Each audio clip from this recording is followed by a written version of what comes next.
Hello, ഇന്ന് എൻ്റെ വാപ്പിൻ്റെ ഒരു ഷോപ്പിംഗ് ഡേ ആണ്. അവൾക്ക് വീട്ടിൽ നിന്നിടാൻ കുറച്ച് ഡ്രസ്സസ് കാര്യങ്ങൾ എടുക്കാതെ വെച്ചുകൊണ്ട് അങ്ങനെ ഇറങ്ങിയതാട്ടോ. അപ്പോൾ വീട്ടിൽ നിന്ന് കുറച്ച് പോകാനുണ്ട് കടയിലേക്ക്. കാറിൽ കാര്യമായിട്ട് പരിപാടിയൊന്നും ഇല്ലാത്തതുകൊണ്ട് ഫോണുമ്പോൾ തന്നെ അങ്ങനെ കുറേ ക്ലിപ്പ് കാര്യങ്ങളൊക്കെ എടുത്ത് അങ്ങനെ ഇരുന്നു. വോയിസ് ഓവർ കൊടുക്കാൻ തുടങ്ങിയപ്പോൾ തന്നെ ഒരു ക്ലീനിൻ്റെ വെച്ച വേറെ ഒരു നിവൃത്തിയില്ല. കാരണം ബേബി എണീക്കുമ്പോഴത്തേനൊക്കെ തീർക്കണ്ടേ. അങ്ങനെ ഞങ്ങൾ ഫൈനലി ഷോപ്പിലെത്തി. ഷോപ്പിക്ക് വേഗം കയറിയിട്ട് വെച്ച് വേഗം കാറിൽ നിന്നൊക്കെ ഇറങ്ങി. ഇവിടെ നിന്ന് കേട്ടോ ഞങ്ങൾ കസിൻസ് ഞങ്ങൾ ഫാമിലിത്തെ എല്ലാവരും ഒരുവിധം എല്ലാവരും ഇവിടെ നിന്ന് തന്നെയാണ് ഡ്രസ്സൊക്കെ എടുക്കാറ്. അങ്ങനെ ഷോപ്പിൻ്റെ ഉള്ളിലേക്കൊക്കെ കയറിയപ്പോൾ തന്നെയോ ഞാനാകെ അന്നേ വിട്ടു. കാരണം ഒരുപാട് കളക്ഷൻസ് എന്തൊക്കെ എടുക്കണമെന്ന് അവിടെ ആകെ കൺഫ്യൂഷനായി. ഗേൾസിൻ്റെയും ബോയ്സിൻ്റെയും ന്യൂ ബോൺസിൻ്റെ ഒരുപാട് കളക്ഷൻസ് ഉണ്ടായിട്ടോ നമ്മളെ ക്രയോൺസിൽ. അപ്പോൾ ഓരോന്നും ഇങ്ങനെ നോക്കുകയാണ് ഏതാ എടുക്കേണ്ടത് വെച്ചിട്ട്. നമുക്ക് വേണ്ടത് ഡെയിലി വെയർ ആട്ടോ ഇവ ബേബിക്ക്.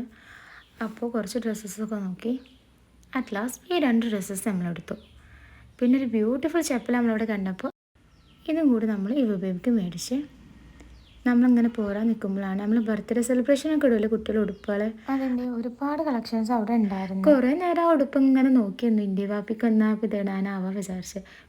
എയർപിന്നിന് ഒരുപാട് കളക്ഷൻസ്. അപ്പോൾ കുറേ നേരം തിരിച്ചു മറിച്ചൊക്കെ നോക്കി വേഗം അവിടെ നിന്ന് പോകുന്നത്. അങ്ങനെ ഇടാൻ ഞങ്ങൾ ബില്ലൊക്കെ അടിച്ച് വേഗം അവിടെ നിന്ന് ഇറങ്ങി. ഇനിയിപ്പോൾ നേരെ വീട്ടിലേക്ക്. അപ്പം നോക്കിയിടാം. ബൈ.